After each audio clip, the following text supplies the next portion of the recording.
চাপে পড়ে বিয়েটা করতে হয়েছে আমায়, কিন্তু যার সাথে আমার বিয়ে হয়েছে তাকে আমি এখনো দেখিনি। অবশ্য সেও আমাকে দেখেনি, তারপরেও আমাদের বিয়েটা হয়ে গেল। কথাটা ভাবতেই দীর্ঘশ্বাস ছাড়লাম আমি। তবে এই দীর্ঘশ্বাসটা দুঃখের নয়, সুখের। কেন জানি আমার এই দীর্ঘশ্বাস সুখ সুখ লাগে। মনে নেই কোনো হতাশ বিয়েটা নিয়ে। এমনটাও নয় যে আমি আমার স্বামীকে ভালোবাসি, তাকে পাওয়ার জন্য আমার মনে এই সুখ সুখটা লাগছে।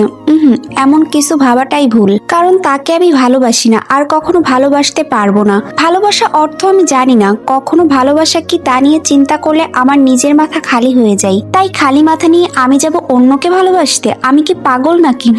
আমার বিয়ে হয়েছে আজ 3 মাস। ওনার ফ্যামিলির সাথে থাকি আমি। ওনার ফ্যামিলি বলতে আছেন দাদা দাদি, আমি আর উনি। ওনার বাবা মা কেউ নেই, ছোটকালেই মারা যায়। তারপর থেকে দাদা দাদির সাথে থাকেন উনি। ওনার পরিচয় দেই আগে। ওনার নাম আব্রাহাম রিদ খান। উনি কি করেন আমি নিজেও জানি না, আসলে জানতে চাইনি কখনো, তাই হয়তো জানি না। তবে এতটা বলতে পারি যে ওনার নিজের বড় কোম্পানি আছে, ব্যবসা আছে। এখন কয়টা আছে তা সঠিক বলতে পারবো না। আমার গুণধর স্বামীর আরো একটা পরিচয় আছে, তো তা বলা হয়নি তো আপনাদের। যেমন মিস্টার আক্ররু, আক্ষটিয়া, রাগী, বদমেজাজি, ভিলেন, ইত্যাদি ইত্যাদি ইত্যাদি। কারণ তিনি সার্বক্ষণিক সবাইকে ঝাড়তে থাকেন উইদাউট রিজন, আর তাতে কেউ কোনো কিছু বলতে পারে না শোনা ছাড়া। আর কাজে তো কোনো ভুলেও ভুল করা যাবে না। যদিও কোনো মহোদয় ব্যক্তি এই অসৎ কাজটা ভুলেও করে বসে, তো ইন্না নিল্লাহি অইন্না ইলাইহি রাজিউন পড়তে হয় ঠিক তার পর মুহূর্তেই। তার চাকরি ডিসমিস, মানে শেষ তার চাকরি। হা। কিন্তু মজার বিষয় কি জানেন, আমাদের বিয়ে 3 মাস পরেও ওনার সামনে আমি ভুলেও যাইনি। আর কেনই বা যাব? আমার ভয় লাগে ওনাকে, তাই যাই না। এই নিয়ে অবশ্য দাদা দাদি আমাকে কিছুই বলে না। কারণটা হলো আমার গুণধর স্বামী তার গুন্ডামির জন্য সবাইকে ভয় দেখিয়ে রেখেছে। যেদিন আমি এই বাড়িতে প্রথম এসেছিলাম, তখন উনি বাড়িতে ঢুকে ড্রয়িং রুমের সোফায় টান টান হয়ে আরাম করে বসে। সার্ভেন্ট দিয়ে পানি আনিয়ে সেটা সঙ্গে সঙ্গে খেয়ে উঠে দাঁড়িয়ে দাদা দাদি আর আমাকে উদ্দেশ্য করে নির্দ্বিধায় বলে উঠলো, আমি তোমাদের জন্য এই বিয়ে করতে বাধ্য হয়েছি, বিধায় আমাকে কেউ এই বিষয় নিয়ে কিছু বলতে পারবে না। আমি এই বিয়ে আর এই মেয়েকে বউ হিসেবে মানি না, আর না কখনো মানবো। শুধু এই মেয়েকে কেন, আমি দুনিয়ার কোনো মেয়েকেই মানি না।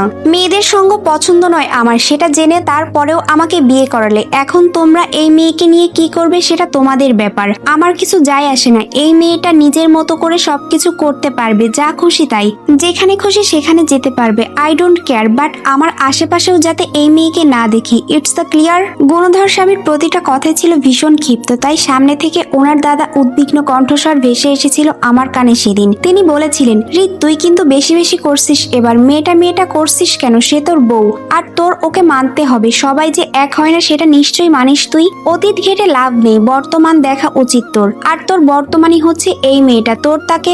আর বলতে পারলো কই দাদা যান আমার। বাপরে বাপ! হাতে থাকা গ্লাসটা সজোরে আছাড় মারে ফ্লোরে। বিকট শব্দে সবাই নীরব হয়ে গিয়েছিল। ততক্ষণ আমি মাথায় লম্বা ঘোমটা দিয়ে দাঁড়িয়েছিলাম, ওনার কথাগুলো শুনছিলাম দাদার পাশে দাঁড়িয়ে মনোযোগ সহকারে। যখন বিকট শব্দ কানে আসে, তখনই হিতাহিত জ্ঞান হারিয়ে ঘোমটা টেনেই দৌড় লাগিয়ে দাদাজানের পেছনে লুকালাম প্রাণের ভয়ে। বলা তো যায় না, মহাশয়কে বিয়ে করার দায়ে আমাকেই তুলে আছাড় মারলো। যাই হোক, দাদাজানের পাঞ্জাবির 2 সাইডের 2 হাত দিয়ে খামচে ধরলাম, আর মাথাটা পিঠের উপর রেখে দাঁড়িয়ে পড়লাম পেছনে। এতটা ভয় নিজের মধ্যে করছিল যে না তাকিয়ে বুঝতে পারলাম সবাই আমাকে দেখছে। আমি জড়সড় হয়ে কাঁপছিলাম গুণধর স্বামীর ভয়ে। মনে মনে আওড়াচ্ছিলাম, আল্লাহ বাঁচাও, বাঁচাও আমায়। খানিকটা সময় বাদেই আবারও ওনার বেরোস চিৎকার কানে আসে আমার। উনি দাদাজানকে বলছেন, বৌমাই ফুট, আমি এই বিয়ে মানি না। আর তোমরা আমাকে এই মেয়েটাকে নিয়ে যদি ফোর্স করো, তো আমি এই বাড়ি ছেড়ে চলে যাব সারা জীবনের জন্য। তখন তোমরা এই মেয়েকে নিয়ে থেকো এই বাড়িতে, আমাকে পাবে না কোথাও। চয়েস ইজ ইওর দাদা ভাই, এতে আমার বিন্দুমাত্র আক্ষেপ নেই। বলেই বিরক্তি নিয়ে এক পলক আমাকে দেখে নিয়ে আবারও দাদাজানকে বলেন, এই নিয়ে আমি কোনো কথা শুনতে চাই না দাদা ভাই। আমি তোমাদের কথা রেখেছি, এবার তোমরা আমার কথা রাখো। আমাকে আমার মতো থাকতে দাও। আর এই মেয়ে যা খুশি করতে পারবে, নিজের ইচ্ছে মতো চলতেও পারবে, শুধু আমার থেকে দূরে থাকবে, ব্যাস। এতে আশা করি কারো কোনোরূপ সমস্যা হওয়ার কথা নেই। তারপরেও যদি আপত্তি থাকে তাহলে আমায় জানিও। আমি অলওয়েজ ফ্রি তোমাদের এই কথাগুলো শোনার জন্য। Now I am very tired, so good night. বলেই তিনি কাউকে কিছু বলতে না দিয়ে গটগট শব্দ করে দুপধাপ পা ফেলে উপরে নিজের রুমে চলে যান। উনি যেতেই দাদাজান ওনার চলে যাওয়ার দিকে তাকিয়ে দীর্ঘশ্বাস ছাড়েন নীরবে। হাত টেনে আমাকে ওনার পেছন থেকে বের করে সামনে এনে আমার হাত দুটো ধরে বলে ওঠে, ভয় পেয়েছিস তুই? ভয় পাস না, আমরা সব ঠিক করে দিব।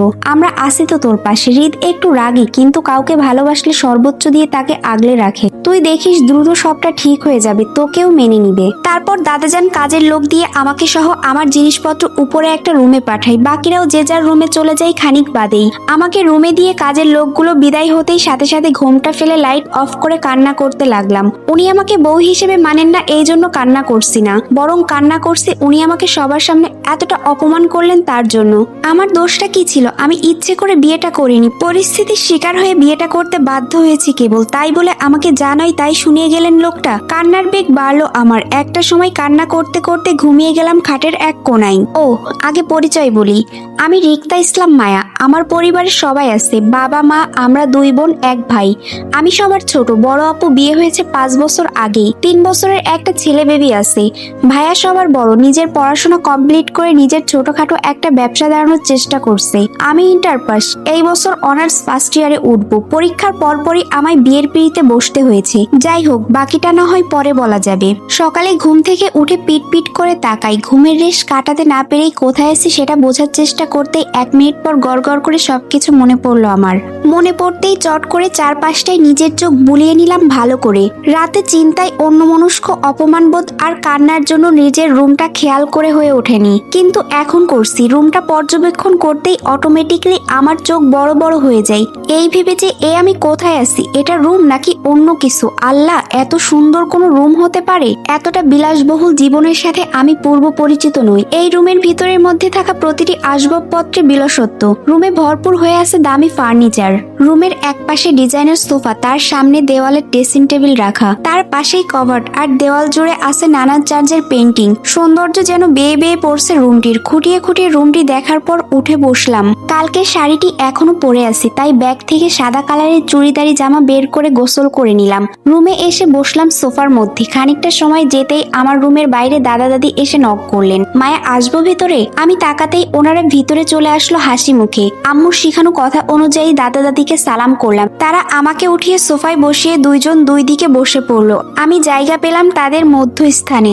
অমায়িক হাসি মুখে দাদি আমাকে কতগুলো গহনা বক্স ধরিয়ে দিয়ে বলে ওঠে, এগুলো আমরা হৃদের বইয়ের জন্য রেখেছিলাম। হৃদের মায়ের গহনা এগুলো। হৃদের মা রেখেছিল তার ছেলের বইয়ের জন্য। হৃদের মা নেই, তাই আমি দিচ্ছি। তুই এখন আমাদের হৃদের বউ, সেই সূত্রে এখন এগুলো তোর। আমি কিছু বলবো তার আগে দাদি আবারও বলে উঠল, না করা যাবে না, না শুনতে চাই না। এগুলো তোর প্রাপ্য, তাই তোকে রাখতেই হবে। আমি চুপচাপ বসে রইলাম। কি করব বুঝতে পারছি না আপাতত। আমাকে চুপ থাকতে দেখে দাদাজান হালকা হেসে আমার মাথায় আদুরে এক হাত বুলিয়ে দেয়। ওনার হাতে থাকা আরো একটা ছোট্ট বক্স এগিয়ে দেয় আমার দিকে। আমি গোল গোল চোখে তাকাই দাদাজানের মুখ পানে। আমার এমন দৃষ্টি বুঝে নিজেই হাত বাড়িয়ে ছোট্ট বক্সটি ওপেন করে আমার সামনে। বক্সটির ভেতর থেকে খুব সুন্দর একটা সাদা পাথরের আংটি পরিয়ে দিয়ে আমাকে বলল, রিংটা বংশগতভাবে তোকে পরানো হয়েছে। খানদানি রিং এটা, কখনো হাত থেকে খোলা যাবে না, সবসময় এটা পরে রাখতে হবে। দাদাজানের কথা অনুযায়ী আমি মাথা নাড়ালাম, যার অর্থ হ্যাঁ, খুলবো না।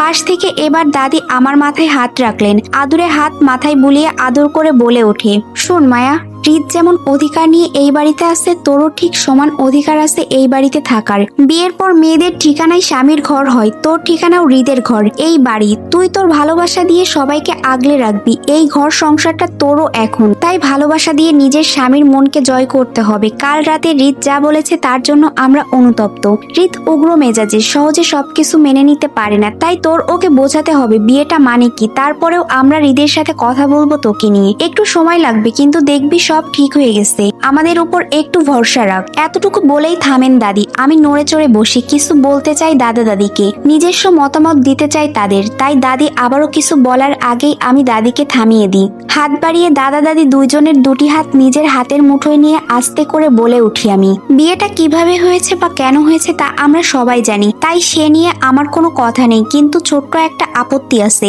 সেটা হলো আমাদের বিয়েটা হুট করে হয়। উনি যেমন বিয়েটা মেনে নিতে পারছে না, তেমন আমিও। আমাদের এই সম্পর্কটা আপাতত আমরা কেউ বুঝে উঠতে পারছি না, তাই আমরা আমাদের সম্পর্কটা বোঝার জন্য আমাদের একটু সময় দাও প্লিজ। আমাদের দুজনেরই সময় দরকার। আমার কথা শুনে দাদা দাদির চেহারা অপরাধ বোধটা কিছুটা কমে যায়। আমাকে জড়িয়ে ধরে কপালে চুমু খাই দাদি, খুশিতে উৎফুল্লতার সঙ্গে বলে উঠলো, আচ্ছা তাই হবে, তোর কথাই রইলো। আচ্ছা, আমরা তোকে তুই করে বললে তোর কি কোনো আপত্তি আছে তাতে মায়া? দেখ, আমাদের কাছে রিত যেমন, তুইও ঠিক তেমনটাই আপন। তুমি শব্দটাতে গভীরতা আসে না, কেমন একটা পরপর লাগে, তাই তুই করেই বলি তোকে, কেমন?